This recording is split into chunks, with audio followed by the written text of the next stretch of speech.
Olá a todos, meu nome é Alisson Pugliese, eu sou médico reumatologista da Unicamp e estou aqui para conversar um pouquinho com vocês a respeito de uma proposta de abordagem de diagnóstico diferencial das poliartrites no cenário da atenção primária.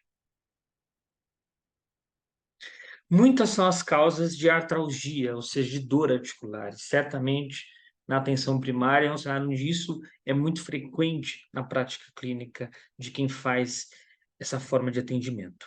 No entanto, quando a artralgia corresponde a uma inflamação intraarticular, ou seja, o que a gente chama de artrite, a gente já tem uma diminuição do leque de possibilidades que nós temos nas artralgias, e quando eu encontro essa inflamação intraarticular, eu certamente estou diante de um diagnóstico de maior relevância e impacto clínico. E por conta disso, que antes de qualquer coisa que a gente vai conversar, reconhecer o que é uma artrite é a etapa fundamental naquele paciente que tem artralgia, porque com isso eu vou diminuir o leque de possibilidades e serei mais certeiro aí na minha conclusão diagnóstica e, eventualmente, no cuidado que eu vou proporcionar ao meu paciente. Então, a gente tem alguns elementos clássicos até de quando a artralgia representa uma artrite. E aí a gente tem, claro, a importância da história clínica no sentido de entender do nosso paciente todos os elementos clássicos da dor, do rubor e da inflamação. Mas a história clínica nem sempre é o suficiente. E aí a gente vai ter, evidentemente, no exame físico a nossa maior chave. E vai ser a presença de sinais clínicos sugestivos de inflamação, tá?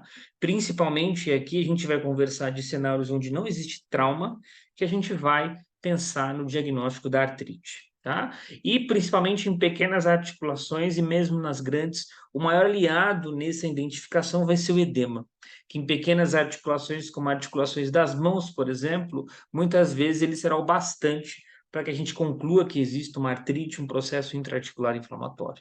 Em articulações maiores, como o joelho, por exemplo, a gente vai ver eventualmente o calor e o rubor bastante presente, mas é o edema o nosso principal aliado. E existe uma regra clássica da semiologia, que quando existe um envolvimento articular, a gente vai estar diante de algo aí que tem uma diminuição da amplitude de movimento, tanto na forma ativa quanto na forma passiva. Então, a definição de artrite no meu paciente vai vir proveniente desse exame físico, onde eu vou, por exemplo, como aqui, identificar um cenário de artrite nesse quarto dedo, ou eu vou entender que meu paciente tem um joelho aí com o clássico sinal da tecla, onde esse raio-x mostra para mim aí muito acúmulo na topografia da região fêmuro-patelar. Se eu trabalho com o meu paciente, se eu saio da artralgia, acendo o meu alerta para artrite, o próximo passo é eu entender quantas articulações estão envolvidas nesse fenômeno dessa artrite. Seria uma monoartrite, uma oligoartrite, quando eu tenho 2 a 4 articulações envolvidas, ou seria uma poliartrite, quando eu tenho mais do que 4 articulações envolvidas. Além da quantidade de articulações envolvidas, é importante saber quais são essas articulações envolvidas e se elas representam o que a gente chama de uma articulação de pequena, média ou grande tamanho. Tá? As pequenas articulações são as articulações das mãos, as médias articulações são a dos punhos e tornozelos, e as grandes articulações são em joelhos ou quadris, tá? Então, isso são coisas que a gente precisa ter uma certa clareza, porque isso faz parte da nossa etapa de pensamento do diagnóstico diferencial. Começaremos saindo de uma poliartralgia, eventualmente, para o opa, tem artrite, essa artrite é uma poliartrite que envolve, por exemplo, pequenas articulações. E, além disso, importante a questão do tempo, tá? Embora a gente não tenha uma definição clássica do que seja uma artrite aguda, e eventualmente a gente encontra na literatura algo por volta de 2 semanas. A artrite aguda que a gente tem interesse, a artrite séptica, a artrite de cristais, ela geralmente se instala em dias, tá? Então são 1 ou 2 dias. Ao passo que o que a gente vai chamar de artrite crônica tem aí pelo menos mais de 6 semanas, é o que é mais aceito na literatura direcionada a isso. Diante disso, então, é importante a gente ter bem claro essa etapa introdutória, e para essa apresentação, eu vou abordar com vocês, a partir de casos clínicos, as principais causas e as estratégias de abordagem das poliartrites crônicas, tá? Principalmente aquelas que sejam de interesse ao médico generalista. E para isso, para começar, a gente vai discutir aí 2 casos clínicos para fazer uma comparação entre 2 etiologias de extrema importância. O caso clínico 1, uma mulher do sexo feminino com 65 anos, que tem uma dor articular, uma artralgia em mãos, coluna e quadril já há algum tempo, por volta de 1 ano, refere que essa dor só aumenta e conta uma rigidez matinal de cerca de 20 minutos. Quando a examinamos, a gente não encontra, evidentemente, uma artrite, mas ela apresenta aí algumas alterações estruturais, como a imagem pode mostrar para vocês. Em comparação ao caso clínico 1, nós teremos o caso clínico 2, uma paciente um pouco mais jovem, que tem um quadro aí de 6 meses, que começa com dor e também inchaço nas metacarpofalangianas e também em punhos bilateralmente. Ela apresenta uma rigidez matinal de cerca de 2 horas e no exame físico dela a gente consegue observar aqui com algum cuidado que a metacarpofalangiana dela, dessa mão, está um pouquinho mais edemaciada, tá? A segunda metacarpo aqui, comparativamente, a gente consegue ver, tá? A terceira, provavelmente, também um pouquinho. E a gente encontra aqui mais claramente, então, um diagnóstico de um fenótipo inflamatório, tá? Fazendo essa comparação, fica fácil, talvez, a gente comparar as 2 etiologias que são de extrema importância aí no cenário das poliartrites crônicas, que é a artrite reumatoide e a osteoartrite, tá? E a gente tem diferenças delas bastante claras. Ao passo que a artrite reumatoide tem uma incidência aí que vai trabalhando de 30 a 60 anos, é esperado da osteoartrite que ela cometa pacientes acima de 50 anos. Mas em reumatologia é muito importante que a gente entenda também a maneira como o acometimento articular acontece. E aqui vai ser uma grande sacada para a gente fazer essa diferenciação. A artrite reumatoide é uma doença que gosta de pequenas articulações, ao passo que a osteoartrite é uma doença que gosta de grandes articulações, tá? Então, como a gente viu no caso 1, era uma paciente que, além de 50 anos, ela tinha envolvimento e queixas de várias articulações da coluna, por exemplo, ou dos quadris. E a artrite reumatoide, ela é a doença cujo fenótipo inflamatório é mais óbvio, tá? Embora a gente vai discutir esse sufixo artrite, da osteoartrite, né, que até então sempre foi chamada de artrose, a, a artrite reumatoide tem o fenótipo clínico obviamente inflamatório. Então, a minha rigidez matinal vai ser mais estendida, vai ser mais de 30 minutos. Da nossa paciente, por exemplo, é de 2 horas. Vai ter VHS e PCR elevados e vai apresentar na radiografia, não vai apresentar os osteófitos, que são típicos da osteoartrite, os bicos de papagaio no saber popular, mas a erosão óssea realmente decorrente de um processo inflamatório mais intenso. A artrite reumatoide é uma doença autoimune muito claramente definida e, por conta disso, apresenta marcadores autoimunes, sendo os mais conhecidos o fator reumatoide e o anti-CCP. E seu diagnóstico, que a gente vai esmiuçar em breve, ele é uma combinação da clínica, radiologia e sorologia, mas que demanda que em algum momento algum médico observe uma artrite clínica, uma sinovite clínica essencial, tá?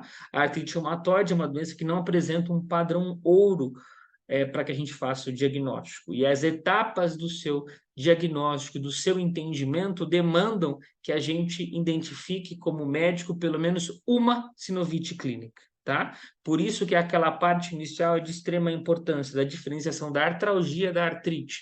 Porque para o diagnóstico da artrite reumatoide, eu preciso, para começo de conversa, uma sinovite clínica. Ao passo que a osteoartrite, embora tenha esse nome, ela corresponde a um fenótipo mais biomecânico. O VHS e PCR costumam estar dentro da normalidade, embora sejam exames que sofram alguma variação, aí não são exames tão específicos, né, para a gente dizer com categoricamente que vão ser sempre negativos, e ela não apresenta marcadores aí como fator reumatoide e anti-CCP, embora também esses marcadores possam aparecer em cenários de ausência de clínica, tá? Mas a ideia geral é essa. Então, a gente tem o caso 2 sendo um caso típico de artrite reumatoide e o caso 1, um caso típico de osteoartrite. Tá? Embora a gente entenda que essas doenças, hoje em dia, elas acometam qualquer compartimento da nossa articulação, é o do entendimento de uma didática aí para facilitar que a artrite reumatoide seja uma doença da sinóvia articular e de sua membrana sinovial, principalmente.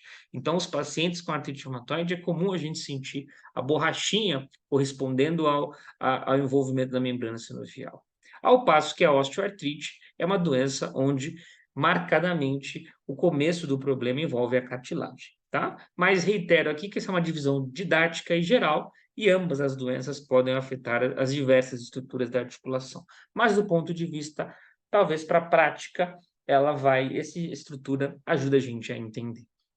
Então, aqui a gente tem um exemplo clássico de uma erosão óssea demarcada aqui através da setinha. Então, notem essa mordiscada que a gente tem aqui nas, nas articulações próximas ósseas aqui do pé.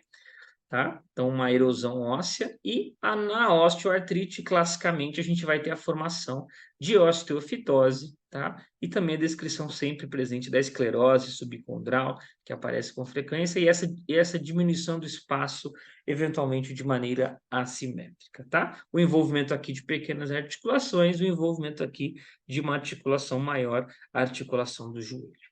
Feita essa comparação, vou dar uma breve palavrinha com vocês, então, sobre essas duas entidades, começando com a artrite reumatoide, tá?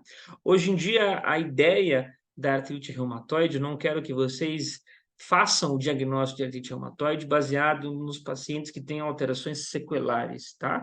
Naqueles pacientes onde você observa as alterações clássicas descritas nos livros, do dedo em botoeira, do desvio ulnar, tá? Do pânus importante nas metacarpofalangianas. Eu não quero que você dê o diagnóstico, que vocês deem o diagnóstico de artrite reumatoide num paciente que tem, por exemplo, essa mão, uma mão que já tem algumas alterações. A ideia nos dias de hoje é que a gente faça aí esse reconhecimento cada vez mais precoce. Mas embora a gente queira que ele seja cada vez mais precoce, a gente precisa ainda que exista uma alteração clínica, tá? E aí a ideia é que a gente denote, tá? Que a gente volte naquele momento introdutório e entenda a necessidade de entender o que é uma artrite clínica do que é uma artralgia. Então, claro que os aspectos da anamnese são de extrema importância para essa definição, mas vai ser a definição no exame físico de uma sinovite clínica, demonstrada aqui por esse edema, por exemplo, ou no nosso caso clínico, pelo edema apresentado na segunda e terceira metacarpofalangianas, que vai ser o STAT, para que eu pense na artrite reumatoide, tá? Então, vocês provavelmente não especialistas, né, estão acostumados a ver na reumatologia uma série de critérios e uma série de coisas que a gente tenta fazer uma homogeneização, mas aí o entendimento que eu vou propor para vocês é um entendimento muito da nossa prática, tá? E que começa realmente com a ideia do reconhecimento de uma sinovite, de uma artrite. Então, a ideia para se dar um diagnóstico de artrite reumatoide que eu quero que vocês façam, lembrando que eu não quero que vocês deem diagnóstico de um quadro sequelar, eu quero um quadro mais inicial, é evidentemente de um paciente que tem uma dor articular crônica, tá? E que denote sintomas inflamatórios, de rigidez matinal, que conte aí um processo de edema para você, mas isso apenas não basta, tá? Eu preciso de uma história compatível, evidentemente, mas eu preciso ver uma sinovite clínica, como nos casos que eu apresentei para você, e do nosso caso 2 apresentado, tá? Se eu tiver esse cenário, e principalmente se eu tiver um cenário de acometimento articular, que é típico do que a artrite reumatoide gosta, por exemplo, de punhos, interfalangianas proximais, metacarpofalangianas, tá? E eu tiver o anti-CCP positivo, o fator reumatoide, ou um raio-x típico, tá? Ou pelo menos com alguma erosão, a gente pode entender que esse diagnóstico de R está feito, tá bom? Então, um quadro clínico sugestivo pela anamnese, um exame físico demonstrando sinovite clínica, isso é extremamente importante. Num cenário de fator reumatoide positivo, a gente pode dizer que o paciente tem a doença, tá? Então, é reforço importante aqui, porque às vezes é muito comum a gente receber encaminhamentos de pacientes que têm o fator reumatoide positivo, mas que não têm a sinovite clínica, né? Tem a poliartralgia. Então, essa distinção é fundamental, tá? E esse cenário é tão importante que existe aí provavelmente 30% dos pacientes que não têm esses marcadores positivos, tá? Então, são pacientes que têm sinovite clínica, têm doença articular característica, eu pedi fator reumatoide, fiz o raio-x, pediu anti-CCP, todos vêm negativos, mas eu não encontro nenhuma outra explicação. O paciente não tem chikungunya, o paciente não tem lúpus, o paciente não tem uma espondiloartrite, tá? E aí eu dou para ele o diagnóstico de artrite reumatoide soronegativa. Isso não é das coisas mais incomuns, estima-se que aproximadamente 30% dos pacientes passem por esse diagnóstico, e a ideia deles é que aconteça assim, tá? Então, aqui eu demonstro para vocês mais um caso, que foi de uma prova de residência, de um paciente tipicamente com artrite reumatoide, uma mulher de 47 anos, com dores articulares há 6 meses, piores pela manhã, e que tinham aí também uma rigidez matinal importante. No exame físico, ela tinha sinais de sinovite, então não era apenas artralgia, em segunda e terceira metacarfalangianas. Tinha exames complementares sem achados de erosão óssea, mas uma discreta osteopenia periarticular. Tinha o VHS aumentado, um PCR aumentado, tinha um FA negativo e o fator reumatoide também era negativo, tá? Então, aqui é um cenário que a gente eventualmente usa para discutir com os alunos, tá? Mas é um cenário que a clínica é extremamente sugestiva de artrite reumatoide e o examinador está dizendo para você que o paciente não apresenta outros elementos, tá? Então, aqui, esse é o chute inicial para a gente discutir o tratamento da artrite reumatoide, que é baseado inicialmente sempre no metrotexate, tá? Apesar disso, apesar de o metrotexate ser a nossa arma, a gente hoje, no sistema público de saúde, com fornecimento gratuito pelo programa de alto custo, a gente tem um arsenal terapêutico de aproximadamente de 13 drogas que a gente usa para esse tratamento. As drogas, elas modificam a doença, não apenas aliviam a dor, então elas são extremamente importantes aí para esses casos, e elas revolucionaram o tratamento da artrite reumatoide. Daí a importância de a gente reconhecer precocemente a artrite clínica, a sinovite clínica, e fazer o devido encaminhamento e tratamento, tá? E apesar desse amplo arsenal, a principal droga ainda é o metrotexate. E de uma maneira geral, de maneira aqui rápida para vocês, não é o intuito discutir os pormenores do tratamento, mas o metrotexate é a nossa droga principal. A gente tem uma experiência e a disponibilidade também de outras drogas, como a sulfasalazina, a hidroxicloroquina e a própria leflunomida, que é o que a gente costuma usar de tratamento inicialmente. Não havendo resposta, a gente parte para a combinação aí de um sintético convencional, essa ainda é a nossa prática principal, e não havendo resposta com essa combinação, a gente vai para a terapia biológica e, mais recentemente, ou a possibilidade também de terapia com os inibidores de JAK, tá? Então, existe um fluxo bem caracterizado do tratamento da artrite reumatoide, que ele é colocado mundialmente, tá? Não é nada específico do Brasil. Esse fluxo que a gente tem aqui é o mesmo fluxo da Europa, ou dos Estados Unidos, ou de outros países, salvo algumas exceções, principalmente na questão de disponibilidade de um outro biológico ou do uso do sintético convencional, tá? Vale a pena uma lembrança para vocês da questão de um tipo de biológico, que é o anti-TNF, tá? Mas os biológicos, de uma maneira geral, eles trazem, eventualmente, um risco maior de tuberculose, tá? Mas o principal associado à tuberculose é o anti-TNF, que ainda é o biológico mais usado no tratamento, não só da artrite reumatoide, mas é o biológico mais usado de uma maneira geral, tá? Por isso que quando a gente vai para a etapa do biológico, a gente solicita aí o PPD ou o IGRA para avaliar se existe tuberculose latente, tá? Além disso, a gente também avalia se existe algum indicativo de contato prévio ou se existe algum raio-x, eventualmente, que mostre esse contato prévio.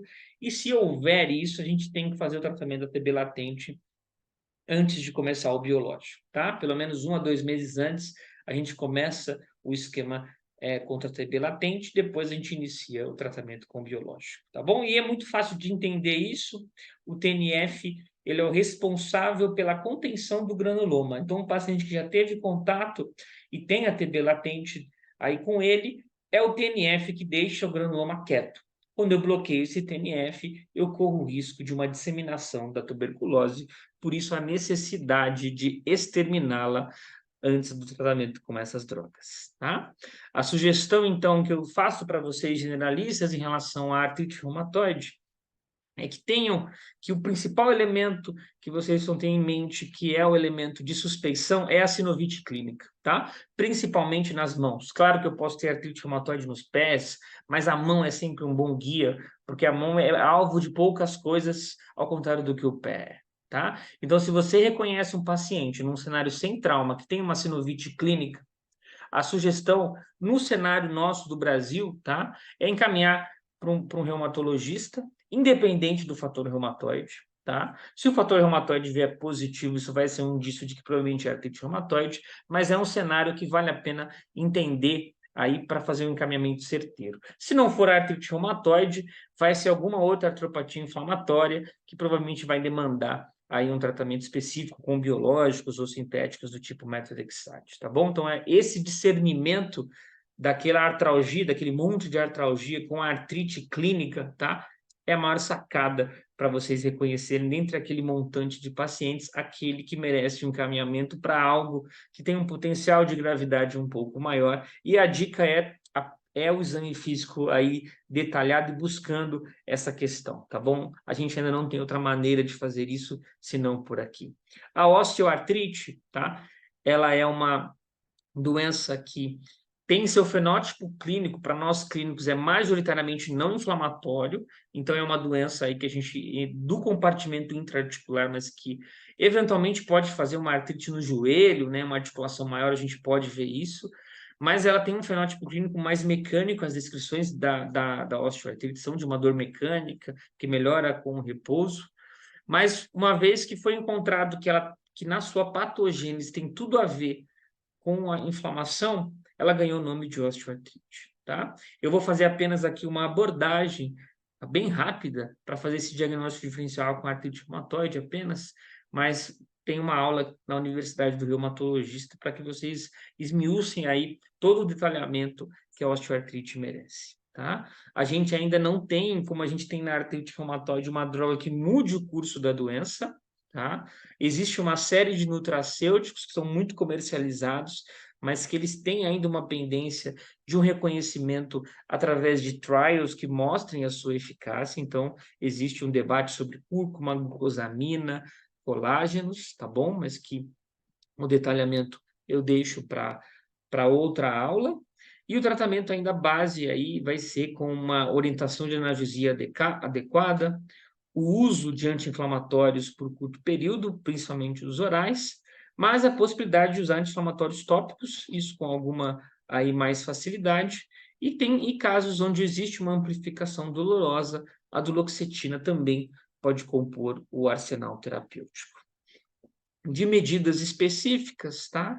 Atividade física é sempre algo que a gente recomenda, restrição é raro de acontecer, qualquer atividade física, no geral, é melhor do que não fazer nada, então conceitos antigos de que não poderia fazer isso ou aquilo por conta de impacto, tem aí um benefício, uma indicação muito questionada e que a gente já abandona, tá? É importante que o paciente faça exercícios físicos dentro, evidentemente, dos seus limites, com as orientações adequadas.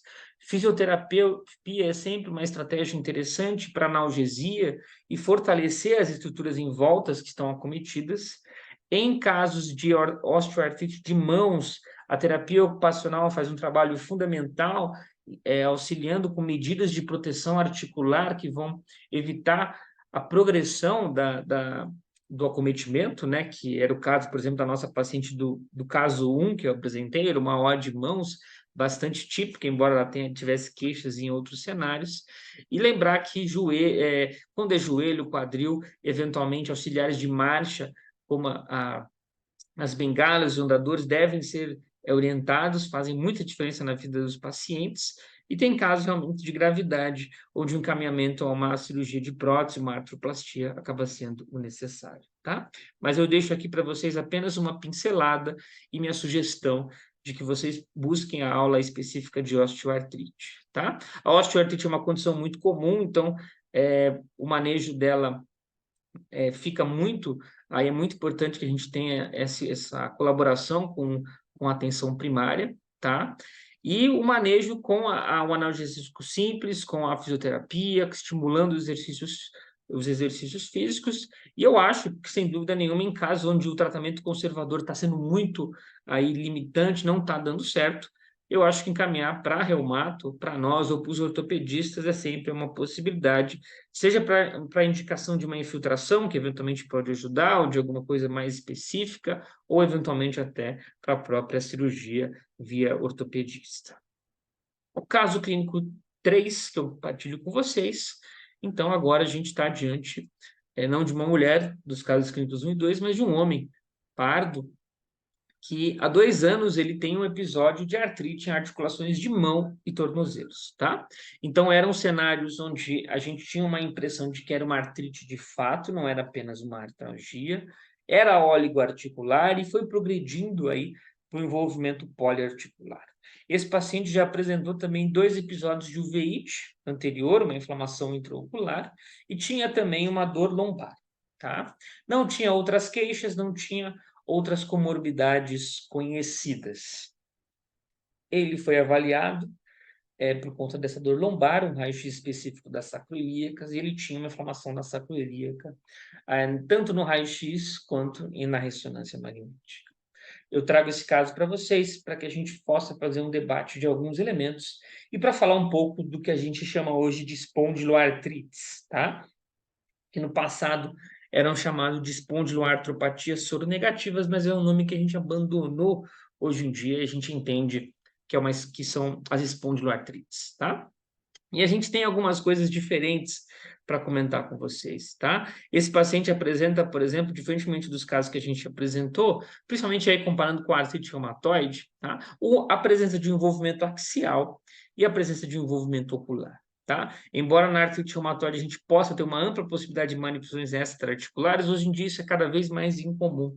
Nas espondiloartrites, não. Isso pode aparecer aí concomitante, tá? Então, e a gente tem envolvimento axial, é diferente do envolvimento axial da osteoartrite, que é o envolvimento axial do tipo degenerativo, quando acontece, aqui é o envolvimento axial inflamatório, tá? Havia evidências de sacroiliite nesse paciente. E aqui a gente debate quais são as espondiloartrites, né?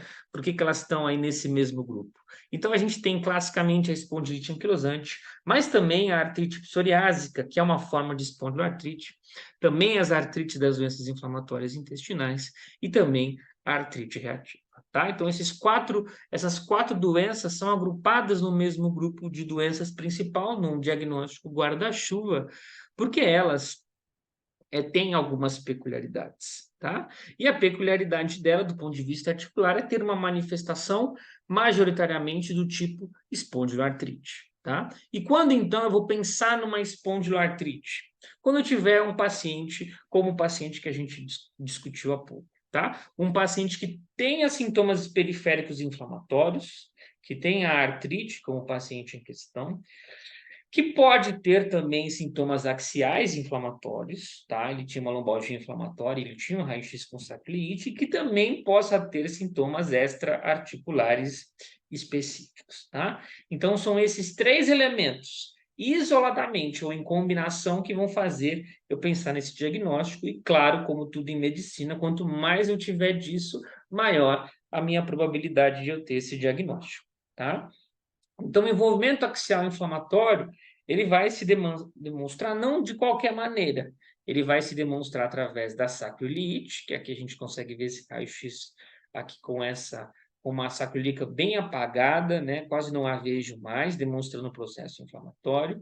Posso ter elementos também de inflamação típica de espondilite, inflamação que forma, inclusive, os sindesmófitos, né, que são clássicos aí da espondilite anquilosante, mas lembrando que, assim como na artrite reumatoide, tá, eu não quero que vocês diagnostiquem espondiloartrite com o paciente com a coluna em bambu, mais, tá? A ideia é reconhecer a lombalgia inflamatória e a sacroiliite, porque antes do paciente chegar na espondilite, ele sempre passa pela etapa da sacroiliite, tá bom? Então, a dor lombar tem que ser uma dor lombar, essa avaliação para espondiloartrite, uma dor lombar que vai mirar aí no acometimento da sacroiliaca, tá bom? E existem testes, por exemplo, o teste de Patrick Faberi, que é um teste aí utilizado para avaliar a sacroiliaca, não é um teste perfeito, ele não isenta que a gente faça uma avaliação da com imagem, mas ele ajuda aí nessa avaliação.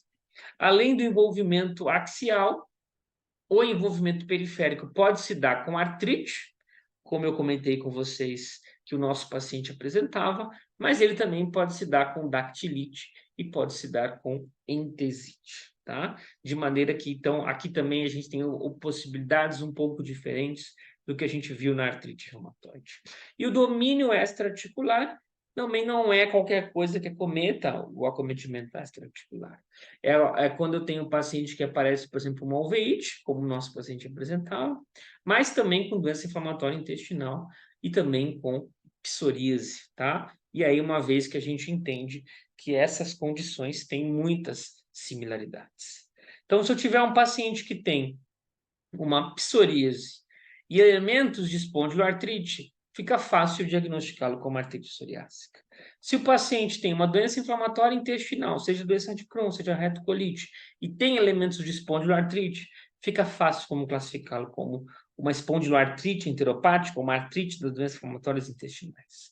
Se ele tiver uma exposição prévia aí do tipo clamídia ou alguma shigella, salmonella, e desenvolver um quadro de espondiloartrite com esses envolvimentos axiais e periféricos, eu vou dizer que ele tem artrite reativa, tá? Quando o paciente não apresenta essas manifestações do tipo psoríase ou doença inflamatória intestinal, não existe uma infecção bem documentada, eu vou chamá-lo de tendo a espondilite anquilosante ou espondiloartrite axial não radiográfica, caso eu não tenha raio-x alterado e tenha apenas a ressonância, tá bom? Então, existem casos onde a gente dá o diagnóstico da sacroiliite apenas pela ressonância e não pelo raio-x.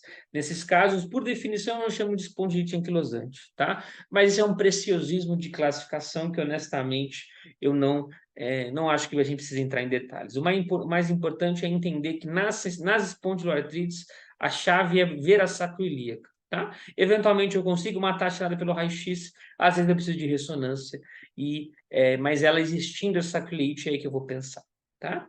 E a título de curiosidade, o porquê existe porque essas doenças elas têm esse mesmo, elas são classificadas nesse grupo, existe uma teoria das ênteses, né, que são as estruturas que fazem a ligação de tendão, ligamentos, por exemplo, no osso. Tá? Essa estrutura que faz esse link aí entre essa estrutura chama êntese. E a gente está cheio de ênteses na sacroiliaca.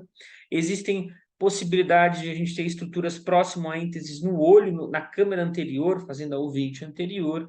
Então, provavelmente, a base das espondiloartrites não é a sinóvia, como a gente viu da artrite reumatoide, e sim a estrutura do tipo êntese. Tá? A gente tem ainda, nós já estamos com um arsenal crescente de tratamento, mas a gente ainda tem os anti-inflamatórios contínuos sob demanda como primeira linha de tratamento, tá? E possivelmente ele tem também um efeito na evolução da doença. Mas a gente tem cada vez menos aí tentado essas estratégias e temos apostado em estratégias que envolvem outras drogas, tá? Até porque os efeitos dos anti-inflamatórios dispensam qualquer comentário da minha parte. Mas, para fazer esse tratamento, eu preciso entender se a doença é periférica ou axial, certo? O nosso paciente em questão tinha doença axial e periférica. Nesses casos, a gente precisa pensar como axial, porque algumas coisas que pegam periférica, como sulfometexate, não pegam o esqueleto axial. Tá? De maneira que para esse paciente a gente provavelmente começaria com um anti-inflamatório e não tendo uma percepção de melhora, ele teria que ir para tratamento ou com biológico ou inibidor de JAK, tá? E esse é o tratamento base do entendimento, aí mesmo quando eu tenho uma artrite de doença inflamatória intestinal, mesmo quando eu tenho uma artrite até da própria psoríase. Ok até aqui? Bem, quase finalizando, o caso clínico de número 4, uma paciente do sexo feminino que procura atenção primária com claramente uma poliartrite há 6 meses, tá? Uma paciente jovem com as mãos edemaciadas, que vocês examinam, vem aí com clareza que trata-se de uma artrite, e ela apresentava aí algumas manchas na pele e uma urina espumosa também, tá? Obviamente, aqui a gente está diante de um caso de lúpus eritematoso sistêmico. E a ideia do lúpus eritematoso sistêmico, fazendo um contraponto com aquilo que a gente comentou até agora, é que o lúpus e outras doenças do tecido conjuntivo, como a síndrome de Sjögren, a esclerose sistêmica, elas também podem se manifestar com queixas articulares do tipo artrite, tá? Mas não vai ser a artrite normalmente que vai matar a charada. Nós comentamos até agora, seja com artrite reumatoide, com osteoartrite ou espondiloartrites, que o padrão de acometimento articular é o que mata a charada, outras coisas podem ajudar, mas esse padrão é fundamental, tá? Aqui, o fundamental vai ser a presença das manifestações extra-articulares e marcadores imunes, tá? Ninguém vai dar um diagnóstico de lúpus só porque a paciente vai ter uma artrite.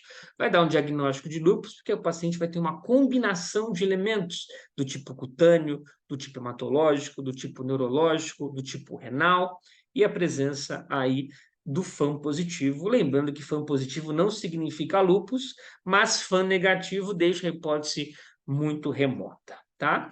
Sem dúvida alguma, eu acredito que o entendimento para vocês de artrite reumatoide, osteoartrite, espondiloartrite e brevemente um pouquinho, fiz um breve comentário sobre o lúpus, tá? Dá uma noção daquilo, das poliartrites de importância. Lembrando que o mais importante é voltar nos primeiros slides e lembrar da diferenciação de artralgia e artrite. Porque se eu acho artrite, o meu leque de possibilidades diminui muito, as possibilidades, uma avaliação talvez especializada vai valer a pena, tá? Mas eu deixei dois elementos de bônus para vocês, para a gente comentar brevemente. O primeiro deles é se a gota pode manifestar-se como poliartrite, tá? Isso pode sim acontecer, mas o cenário que isso acontece é um cenário daquele paciente quando ocorre a história natural da doença. O paciente que tem uma gota poliarticular é o paciente que teve múltiplos episódios de monoartrite aguda, tá? Que acabou não fazendo o tratamento adequado, deixou a história natural acontecer. Isso leva ao desenvolvimento de uma doença poliarticular. Eventualmente, eu nem coloquei aqui no slide, mas os pacientes que fazem quimioterapia e têm lise tumoral podem fazer um quadro de artrite, eventualmente óligo ou poliarticular, mas são casos muito, muito excepcionais. A gota poliarticular habitual, ela é sempre fruto da história natural acontecendo. O paciente não trata, e a doença deixa de ser mono e vira poliarticular, tá? Da mesma maneira, também não vou entrar nos detalhes nessa aula sobre a gota, mas convido todos a assistirem uma aula também da Universidade do Reumatologista que vai abordar essa entidade especificamente. E por último, a febre chikungunya, tá? Que é os que vem fazendo diagnósticos diferenciais com as poliartrites crônicas, e a grande dica aqui é realmente avaliar se existe algum elemento que foi o elemento que começou, e ser aí classicamente uma infecção por arbovirose, às vezes que o paciente sabe que teve ou não, e a partir daí ele desenvolve um histórico, né, um quadro clínico tanto de dor articular, mas também de artrite, tá? Que por vezes precisa ser tratado até muito parecido com o que a gente faz com artrite reumatoide. Aí ninguém sabe se foi um trigger para virar uma artrite reumatoide ou se é uma artropatia da chikungunya. Isso é extremamente importante. Existem vários estados do Brasil onde o chikungunya é uma das principais causas de artropatia. Então, lembrar diante de um paciente com artrite ou dor articular, ver se isso ocorreu após uma doença do tipo arbovirose aguda, que isso é a chave para essa identificação e avaliação aí da sorologia com IgG para permitir essa associação e esse diagnóstico. Termino a minha apresentação com algumas mensagens finais para vocês. O importante é que, diante de uma poliartralgia crônica, tá, saber se existe ou não uma sinovite clínica é o principal elemento para o diagnóstico de artrite reumatoide, tá bom? Mas também para aquilo que vocês vão encaminhar, eventualmente, para o reumatologista com mais pressa, tá? Fator reumatoide e demais exames só tem valor se tiver a sinovite clínica no exame físico, tá bom? Isso ainda é uma máxima em reumatologia, sigam isso, tá? Não dá para dizer que o paciente tem artrite reumatoide porque ele tem uma dor no ombro e fator reumatoide. Esqueçam, tá? Ver a história típica, a sinovite em achados topográficos típicos é o principal. Ter fator reumatoide ou não é uma etapa depois disso. A gente ainda não trata osteoartrite como a gente trata artrite reumatoide.